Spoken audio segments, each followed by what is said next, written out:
बिस्मिल्लाहिर्रहमानिर्रहीम। अस्सलाम वालेकुम क्लास 10th। आज हम पढ़ने जा रहे हैं जी अबाउट द पोल्यूटेंट्स। पोल्यूटेंट्स जो हैं anything that can pollute our environment. ठीक है, दो चीज़ें होती हैं, एक होता है हमारे पास पोल्यूटेंट्स और दूसरे होते हैं जो इम्प्योर कर देते हैं, इम्प्योरिटीज़। सो इम्प्योरिटीज़ वो चीज़ है जो किसी चीज़ को इम्प्योर कर देंगे। ठीक है, और पोल्यूटेंट्स वो चीज़ हैं जो हमारे लिए हार्मफुल भी हो सकते हैं, इम्प्योर होने के साथ साथ that can be harmful. So हमारे पास इसकी टाइप्स हैं जी, primary pollutants and secondary pollutants. ठीक है, सो प्राइमरी पोल्यूटेंट्स वो पोल्यूटेंट्स हैं जो कि हमारे एनवायरनमेंट में होते हैं, that are the products that are derived out by the combustion of fossil fuels. Fossil fuels की बर्निंग की वजह से, फॉसिल फ्यूल्स का कंबस्ट होने की वजह से, जो कि बर्न होते हैं इन ऑटोमोबाइल्स। ठीक है, मोस्टली, या फिर अगर उनका यूज़ है हमारे पास इंडस्ट्रीज़ में, अगर हम उनको बर्न कर रहे हैं for different purposes.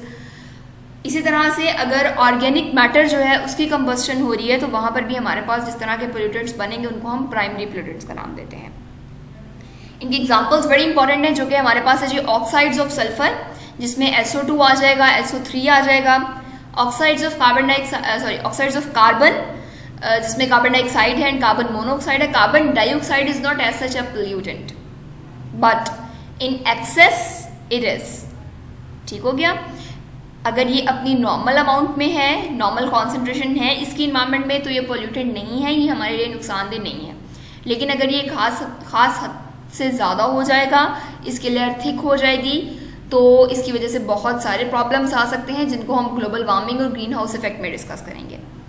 Oxides of nitrogen, लेकिन अगर आपको पेपर में MCQ आ जाता है about the oxides of carbon के कौन से हैं ये पोल्यूटेंट्स, तो आपने ये नहीं लगाना कि ये पोल्यूटेंट नहीं है, बिकॉज आपकी बुक में ये एज एन एग्जांपल दिया हुआ है, तो आप ऑक्साइड्स ऑफ कार्बन को प्राइमरी पोल्यूटेंट्स में इंक्लूड करोगे। ऑक्साइड्स ऑफ नाइट्रोजन में नाइट्रिक ऑक्साइड है, ठीक है, जिनको हम नॉक्स का नाम देते हैं। हाइड्रोकार्बन है, that is methane, that is CH4 and ammonia NH3।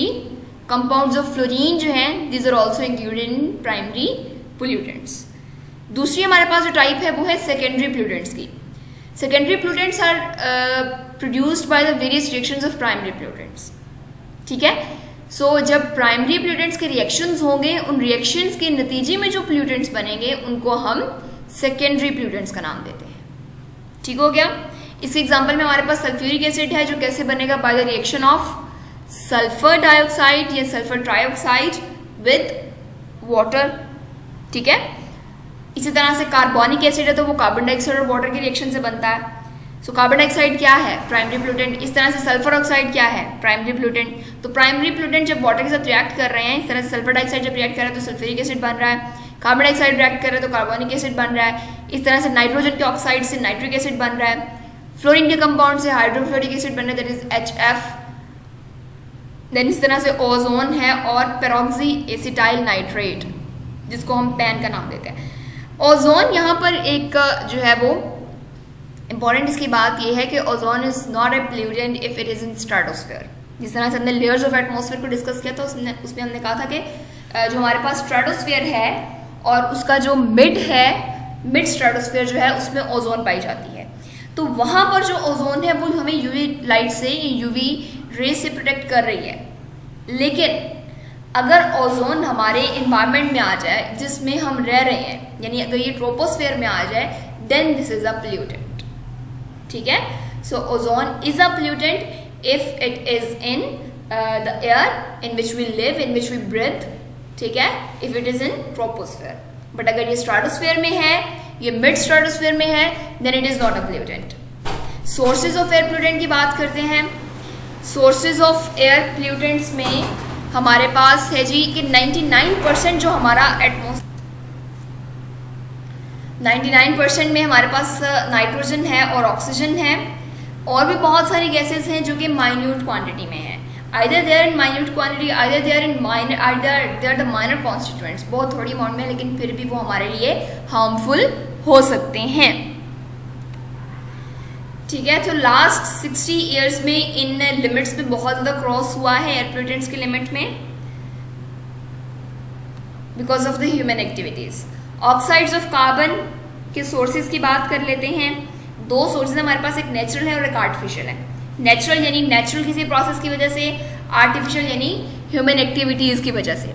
So natural में हमारे पास है जी due to the volcanic eruption, volcanoes की वजह से, यानी जो आतिशफिशा होते हैं, और इस तरह से ऑर्गेनिक मैटर जो है, जो कि नेचुरल अगर उसकी डिकम्पोजिशन हो रही है तो उसकी वजह से हमारे पास जो कार्बन डाइऑक्साइड और कार्बन मोनोऑक्साइड एनवायरनमेंट में आएगी, that the natural source of oxides of carbon and carbon monoxide. ठीक है, तो ये जो एयर पोल्यूटेंट्स हैं, carbon dioxide and carbon monoxide, इनका नेचुरल जो सोर्स है वो वोल्केनिक इरप्शन है, ऑर्गेनिक मैटर की डिकम्पोजिशन है। लेकिन अगर हम आर्टिफिशियल सोर्स की बात करें तो दैट इज द मेजर जो हमारे पास है।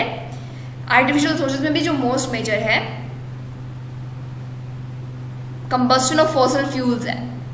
ठीक है, तो फॉसिल फ्यूल्स में क्या जाता है जी, पेट्रोलियम है, कोल है, नेचुरल गैस है, तो इन सबकी कंबस्टन जो है इंडस्ट्रीज में हो रही है, ऑटोमोबाइल्स में हो रही है, ओपन एयर में जो फायर होती है, उन सारी चीज़ों की वजह से अल्टीमेटली कार्बन डाइऑक्साइड और कार्बन मोनोऑक्साइड हमारे एयर में आ रहे हैं, जिसमें हमने अल्टीमेटली सांस लेना है, तो इसकी वजह से बहुत सारे प्रॉब्लम्स हो सकते हैं। फॉरेस्ट फायर्स और बर्निंग ऑफ वुड, इसकी वजह से भी carbon dioxide, carbon monoxide release होती है।